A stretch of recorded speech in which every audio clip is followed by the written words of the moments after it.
Hi everyone, welcome back to the channel. I hope you all are doing very well this morning. So, my name is Kajal and I'm an assistant professor. I have qualified UGC NET, CTET and UP TET. So, आज की video के अंदर हम लोग topic कर रहे हैं constitutional values related to aims of education. BEd के जो सब्जेक्ट्स हैं उसके अंदर ये टॉपिक हमें प्रिस्क्राइब किया हुआ है, ये उसमें मेंशन है। तो अब हम इस टॉपिक को कॉम्प्रहेंसिवली कवर करेंगे। Basically contemporary India and education के अंदर ये टॉपिक हमें देखने को मिलता है, तो इसको आज हम कवर करेंगे। So get ready without getting late. So constitutional values related to aims of education, तो ये टॉपिक ही हमसे कह रहा है कि हमें उन कॉन्स्टिट्यूशनल वैल्यूज़ के बारे में बात करनी है जो कि एम्स ऑफ एजुकेशन से रिलेटेड है, राइट? ठीक है।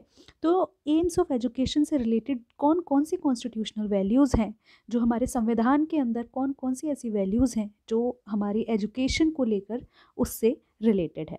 ठीक है। सो अगर बात करें हम इसकी, अगर मैं इस टॉपिक को आपको थोड़ा सा इंट्रोड्यूस करना चाहूँ, तो हम सब जानते हैं, सबसे पहले हमें दो चीज़ें जाननी बहुत ज़रूरी है कि कॉन्स्टिट्यूशन क्या होता है और एजुकेशन क्या होता है ना? सो कॉन्स्टिट्यूशन क्या है, संविधान क्या है? संविधान, कॉन्स्टिट्यूशन हमारी जो पूरा इंडिया है, पूरी इंडियन डेमोक्रेसी है, उसका बेस है, ये फाउंडेशन है। कॉन्स्टिट्यूशन, संविधान बताता है कि देश में हमें किस तरीके का देश चाहिए, हमें किस तरीके का समाज चाहिए, है ना? हमें किस तरीके की सोसाइटी चाहिए, किस तरीके की इकोनॉमी चाहिए, किस तरीके की पॉलिटी चाहिए। इस बारे में हमारा जो संविधान है, हमारा जो कॉन्स्टिट्यूशन है, वो इस बारे में बात करता है और एक्सप्लिसिटली बात करता है, काफ़ी कुछ उसके बारे में बताता है। और ये कॉन्स्टिट्यूशन का होना, संविधान का होना ही एक रीज़न है, एक वन ऑफ द रीज़न है जिसकी वजह से आज तक more than 75 years of independence के बाद भी हम इंडिया को अपने को स्मूथली चला पा रहे हैं और वहाँ पे डेमोक्रेसी नहीं गिरी है ना? तो ये कॉन्स्टिट्यूशन जो है, ये हमारी गवर्नेंस का एक बहुत बड़ा फाउंडेशन है। और ये हमारा अगर आप इस संविधान को देखेंगे, इसका प्रिएम्बल ही उठाकर देखेंगे, तो आप देखेंगे कि किस तरीके से कॉन्स्टिट्यूशन मेकर्स ने एक बराबरी की सोसाइटी बनाने की कोशिश की है ना? एक प्रोग्रेसिव सोसाइटी बनाने की कोशिश की है। जैसे आर्टिकल 14 आप देखेंगे, इक्वालिटी ऑफ लॉ की बात करते हैं, वहीं पर रिजर्वेशन दे दिया जाता है इसीलिए कि जो लोग पीछे रह गए थे उनको भी आगे लाया जाए, है ना? तो प्रोग्रेसिव सोसाइटी की बात हमारा संविधान करता है, तो इसलिए संविधान हमारा एक बहुत इंपॉर्टेंट एस्पेक्ट है। देन एजुकेशन, एजुकेशन क्यों ज़रूरी है भाई? आप हमें पता है 200 साल हम पर यूरोपियंस ने, ब्रिटिशर्स ने हमारे ऊपर जो है रूल किया।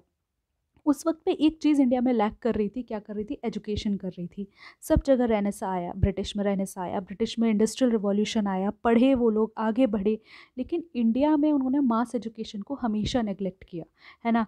चाहे उन्होंने कोशिश करने की कोशिश करी, चार्टर एक्ट लेकर आए, वहाँ से कहा कि 1 लाख रुपए हम देंगे, लेकिन ऐसा एजुकेशन में हमें बहुत लेट देखने को मिलता है और बहुत ही हैंडफुल ऑफ लोग थे जिनको वो एजुकेशन जो है वहाँ पर मिलती है।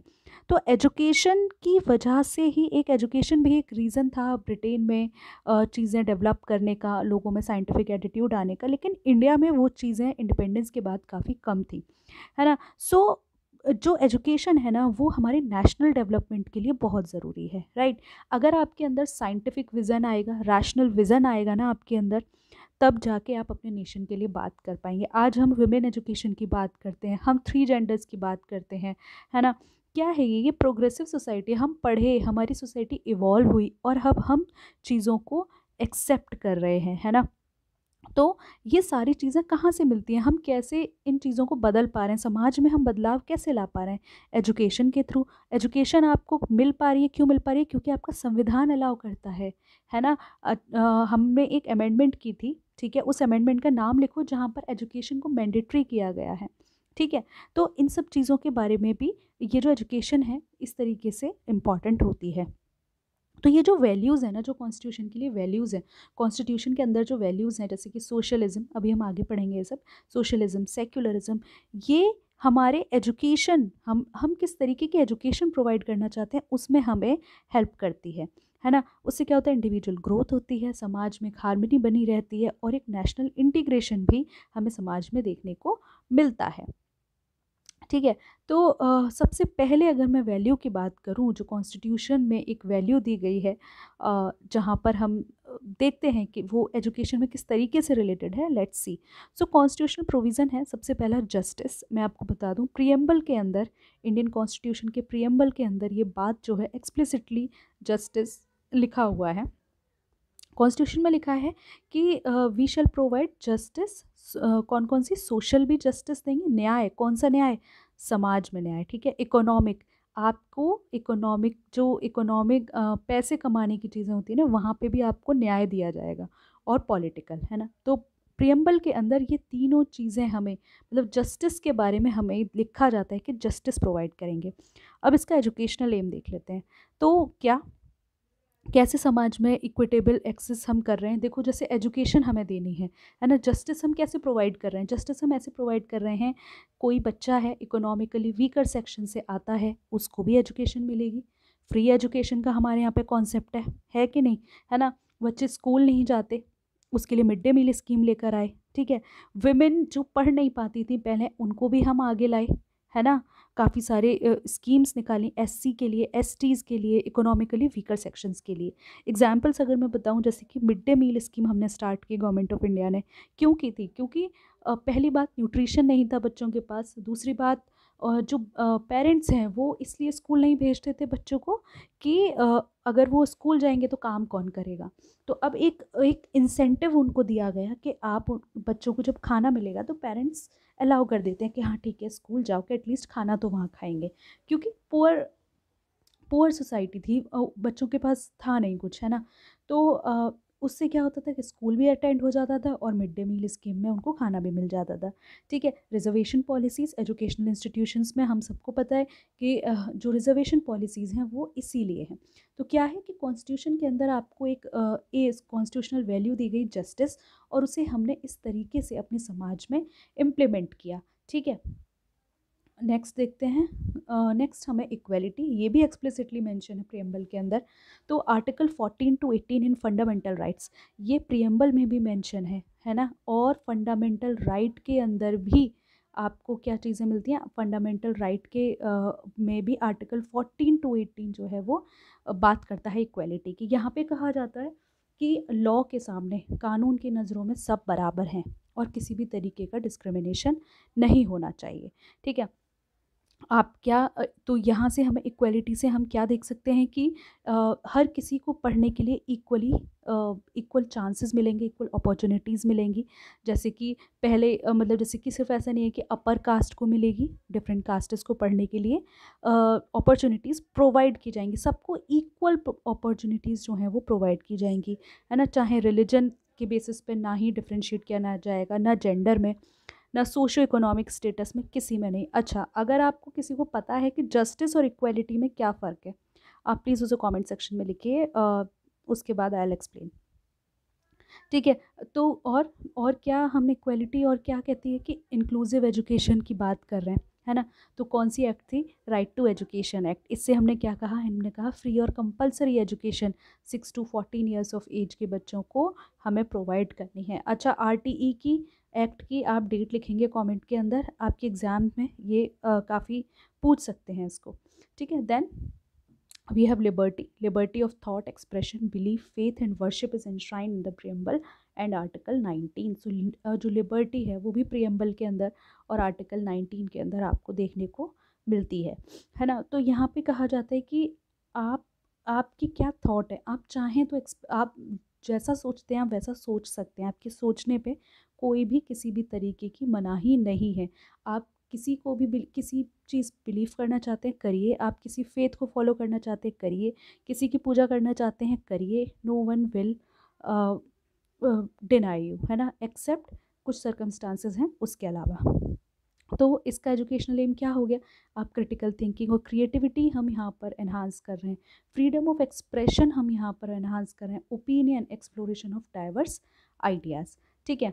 जैसे हम देखते हैं कि डिबेट्स और ग्रुप डिस्कशंस हम क्लासरूम के अंदर इंट्रोड्यूस करते हैं, ऑर्गेनाइज करते हैं। आर्ट, म्यूज़िक, कल्चरल एक्टिविटीज़ होती हैं ना फ्रीडम ऑफ क्रिएटिविटी के लिए, सो दैट इज़ लिबर्टी। मतलब आप किसी भी तरीके की आर्ट बनाइए, और जब कल्चरल एक्टिविटीज़ होती हैं तो हम देखते हैं कि इवन रिपब्लिक डे पे आप देखेंगे कि हर स्टेट से अपना अपना टैब्लू जो है वो वहाँ पे दिखाया जाता है ना।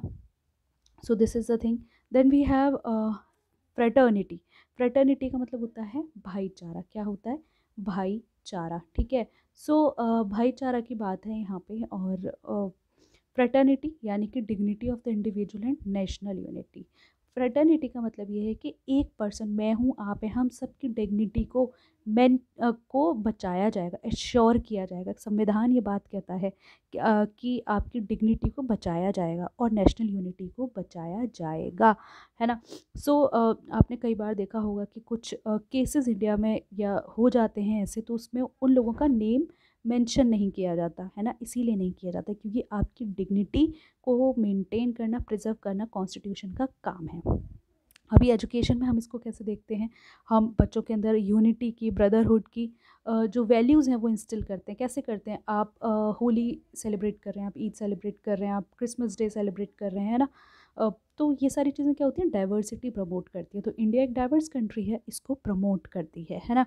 कम्युनल हार्मनी इसीलिए बनी रहती है। देन वही एग्जाम्पल्स, वही इंडिपेंडेंस डे, रिपब्लिक डे आप सेलिब्रेट कर रहे हैं, कल्चरल एक्सचेंज प्रोग्राम आप सेलिब्रेट कर रहे हैं, तो इससे क्या होता है? इससे फ्रेटर्निटी सेलिब्रेट होती है। Then other one is secularism. Constitution के अंदर 25 से 28 आर्टिकल जो है वो एम्फोसाइज करता है रिलीजियस फ्रीडम के ऊपर, इक्वलिटी के ऊपर। सो एजुकेशनल एम इसका यही है कि promote respect for all religion, है ना। सेक्युलरिज्म, इंडिया का सेक्युलरिज्म ब्रिटिश के, वेस्ट के सेक्युलरिज्म से काफ़ी डिफरेंट है ना। वहाँ पर क्या होता है कि जो वेस्ट में जो सेक्युलरिज्म है, वहाँ पर ये कहा जाता है कि जो स्टेट है, मतलब जो देश है, जो सेंट्रल गवर्नमेंट है, वो रिलीजन में नहीं बोलेगी। बिल्कुल कंप्लीट सेपरेशन की बात वहाँ पर की जाती है। लेकिन इंडिया में ऐसा नहीं है। इंडिया में अगर ज़रूरत पड़ेगी तो जो गवर्नमेंट है, स्टेट है, वो जो है वो इंटरफेयर कर सकता है ना। उसके काफ़ी प्रोविजंस है। देन आर्टिकल 25 टू 28 एम्फेसाइज करता है रिलीजियस फ्रीडम पे, इक्वलिटी पे। देन इसका एजुकेशनल एम क्या होगा? एम यही होगा कि आपको रिस्पेक्ट जो है सारे रिलीजन के लिए प्रमोट करनी है, एनकरेज करना है। Tolerance, educational institutions are free from religious bias. अब देखेंगे एजुकेशनल इंस्टीट्यूशंस में जाएंगे तो वहाँ पे रिलीजियस बायसनेस आपको देखने को नहीं मिलती, है ना। तो इसके एग्जांपल अगर मैं बोलूँ कि आप जब स्टूडेंट्स को डिफरेंट रिलीजन के बारे में पढ़ाते हैं, डिफरेंट कल्चरल प्रैक्टिसेस के बारे में बताते हैं, मकर संक्रांति आपने किया, है ना, तो वहीं आप देखेंगे कि साउथ में जाके कहीं पे वो पोंगल के नाम से सेलिब्रेट हो रहा है, कहीं पर किसी और के नाम से, गुजरात में उत्तरायण बोलते हैं, है ना। तो ये सारी चीज़ें क्या सेक्युलरिज्म को प्रमोट करती हैं। तो एजुकेशन के अंदर हम बच्चों को ये सारी चीज़ें सेलिब्रेट कराते। कल्चरल डाइवर्सिटी के जो प्रोग्राम्स होते हैं वो बेसिकली इन चीज़ों को काफ़ी इन्फ्लुएंस करते हैं। Then we have democracy, very important. तो कॉन्स्टिट्यूशन में डेमोक्रेसी भाई 325 326 आर्टिकल के अंदर दिया हुआ है। और इसका एम यही है कि हमें जो है अपने सिटीज़न को बहुत ही ज़्यादा रिस्पॉन्सिबल बनाना है, जो एक्टिवली हमारे डेमोक्रेटिक प्रोसेसेस में पार्ट करे, है ना, पार्टिसिपेट करे, टीच प्रिंसिपल, उनको हम इक्वलिटी, फ्रीडम, पार्टिसिपेशन की बातें सिखाएं, है ना। Student councils and election to promote leadership. आपने देखा होगा यूनिवर्सिटीज़ के अंदर इलेक्शंस होते हैं, इवन स्कूल्स में। अब तो स्कूल्स में आप देखेंगे, है ना, तो इलेक्शंस होते हैं, हेड गर्ल का, हेड बॉय का होता है ना। तो वो सारी चीज़ें आपसे क्यों कराई जा रही हैं? इसलिए कराई जा रही हैं क्योंकि जो डेमोक्रेसी, आप 18 के बाद जब आप वोट देंगे तो आपको ये इलेक्शन और ये सारी चीज़ें बहुत अच्छे से समझ में आए, आप एक रिस्पॉन्सिबल सिटीज़न बने, है ना। तो हमारे स्कूल करिकुलम में हम इन चीज़ों का भी मेंशन करते हैं। Then we have dignity of the individual. So constitution के अंदर ये हाईलाइट किया गया है, प्रेम्बल में भी, फंडामेंटल राइट्स में भी, है ना। तो क्यों डिग्निटी ऑफ इंडिविजुअल की तरफ हम मेंशन करते हैं? तो क्यों मेंशन करते हैं कि हमारा यहाँ पे एम ही ये है कि हम बच्चों के अंदर सेल्फ कॉन्फिडेंस जो है वो डेवलप कर पाएँ, सेल्फ एस्टीम डेवलप कर पाएँ, सेल्फ रिस्पेक्ट डेवलप कर पाएँ। जब आपकी खुद के लिए सेल्फ रिस्पेक्ट नहीं है ना, तो फिर आप कैसे देश के लिए काम करोगे, है ना। तो इससे क्या होता है कि जब आप डिग्निटी किसी की की बचाते हैं, जैसे अनटचेबिलिटी जो है वो जो है सिविल प्रोटेक्शन राइट्स एक्ट से बचाया जाता है, तो वहाँ पे क्या होता है कि किसी भी तरीके के डिस्क्रिमिनेशन से, हैरेसमेंट से बचाया जाता है ना। विशाखा गाइडलाइंस फॉर वुमेन ये सारी बातें करती हैं, क्यों? ताकि आपकी डिग्निटी बनी रहे, और जब आपको खुद पे विश्वास होगा तब आप चीज़ों पे विश्वास आगे कर पाएंगे। जैसे कि एंटी बुली कैंपेन्स लगाए जाते हैं, वर्कशॉप्स मेंटल हेल्थ पे। कोविड के बाद तो मेंटल हेल्थ पे बहुत ज़्यादा हमने फोकस देखा, है ना। तो वहाँ पे ना ये उनको बिलीव होता है कि हर स्टूडेंट की वैल्यू की जा रही है। So dignity of the individual is also very important aim of the constitution, और ये रिलेटेड भी हमारे एजुकेशन में है। ठीक है। प्रोटेक्शन और फंडामेंटल राइट्स एंड ड्यूटीज़, तो कॉन्स्टिट्यूशन में आर्टिकल 12 to 35 फंडामेंटल राइट्स की बात करता है। 51A फंडामेंटल ड्यूटीज़ हैं, है ना, ये बात करती हैं। देखो इनको याद कर लेना, fundamental duties, they can ask you in the MCQs। ठीक है। सो क्यों एजुकेशनल एम क्या है इसका, यही है कि अवेयरनेस, हमें अपने राइट्स और रिस्पॉन्सिबिलिटीज़ के बारे में पता चले।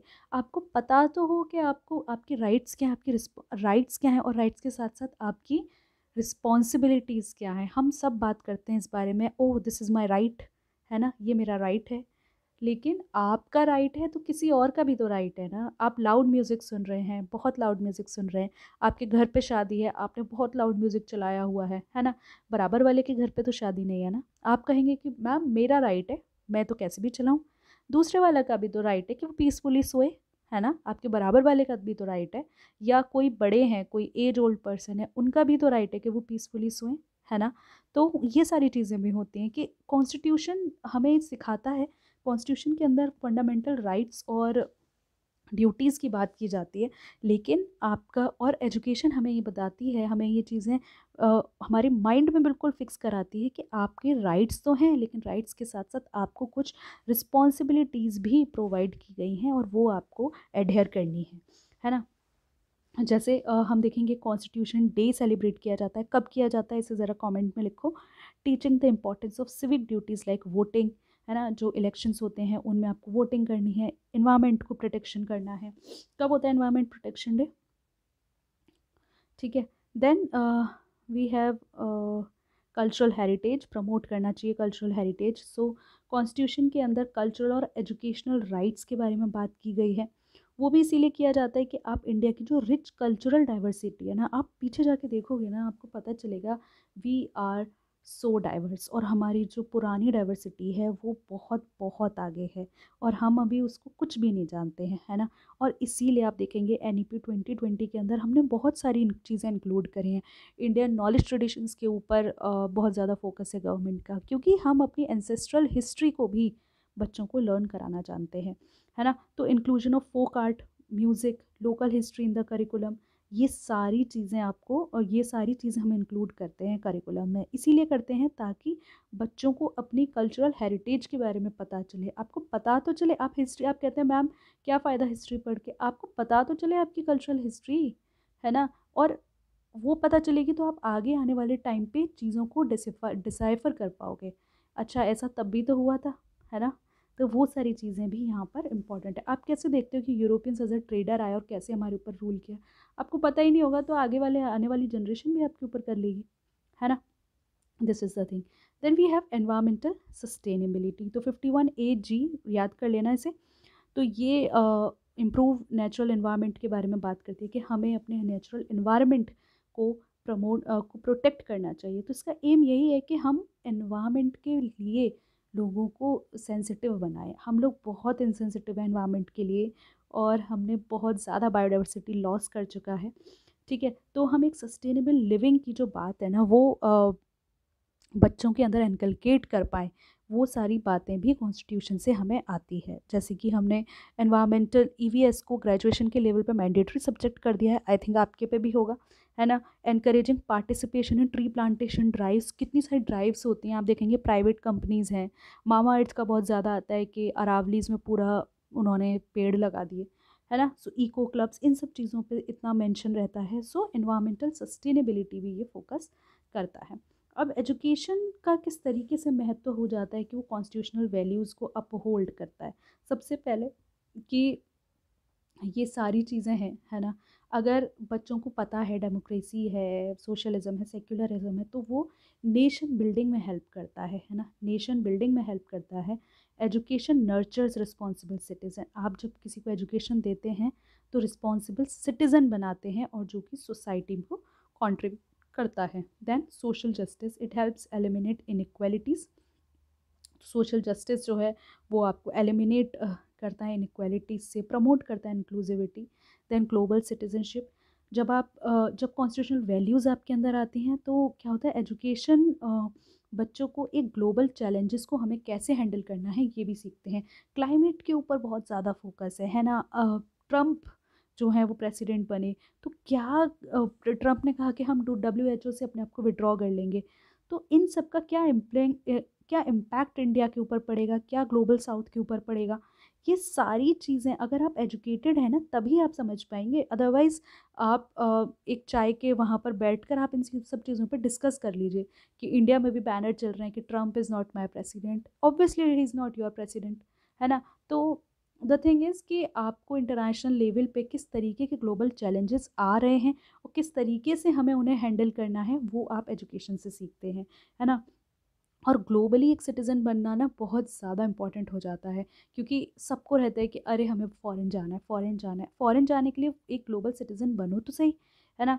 सोशल जस्टिस अगर आप नहीं पढ़ाएंगे बच्चों को, उनको पता ही नहीं है कि अनटचेबिलिटी इज़ रॉन्ग, उनको पता ही नहीं है कि वर्ण सिस्टम से कास्ट सिस्टम में कैसे डिस्क्रिमिनेशन हुआ, तो वो तो करेंगे ना डिस्क्रिमिनेशन। लेकिन आपने एजुकेशन दे के जब उनको चीज़ें बता दी, उनको चीज़ें समझा दी, तो वो उन चीज़ों से दूर जाने की कोशिश करेंगे, है ना। नेशन बिल्डिंग में सबसे ज़्यादा हेल्प करेंगे, ठीक है। देन कंक्लूड करें अगर हम अपने इस लेक्चर को, सो कॉन्स्टिट्यूशनल वैल्यूज़ जैसे कि जस्टिस हो गया, इक्वालिटी, लिबर्टी, ये सारी की सारी चीज़ें हमें हमारी एजुकेशन के एम्स बनाने में बहुत हेल्प करती है। और NEP 2020 इसका बहुत अच्छा जो है एग्जाम्पल है ना। तो ये क्या होता है, ये एक हमें फ्रेमवर्क दे देता है कि आप जो है किस तरीके से एक इक्विटेबल इंक्लूसिव सोसाइटी बनाएंगे। तो एज अ फ्यूचर एजुकेटर्स, आप लोग जो फ्यूचर एजुकेटर्स हैं, तो B.Ed स्टूडेंट्स को ये सारी बातें अपनी टीचिंग प्रैक्टिसेस में भी, मुझे पता है कि आप लोगों को ये बात कोई नहीं कहता, लेकिन एज अ B.Ed स्टूडेंट आपको ये सब अपनी टीचिंग प्रैक्टिसेस के अंदर लानी चाहिए। कैसे लानी चाहिए कि आप अपनी क्लास में डिस्क्रिमिनेशन की बात ना करें, आप बच्चों से डिस्क्रिमिनेट ना करें, है ना। या सेक्युलर रहें आप अपनी क्लास में, आप कहीं पे जाके पलट ना जाएं, ठीक है। तो ये सारी चीज़ें आप अगर अपनी टीचिंग प्रैक्टिसेस में खुद भी आप अगर इनको इनकलकेट करेंगे तो एक होलिस्टिक डेवलपमेंट है ना बच्चों का होगा, और नेशनल और ग्लोबल हार्मनी जो है वो बनी रहेगी, ठीक है। So that's the end of the lecture. I think आपको, आई होप आपको ये पसंद आया हो। और भी अगर कोई डाउट है तो please write down in the comment section, I will definitely adhere that. And thank you so much for watching. Happy learning.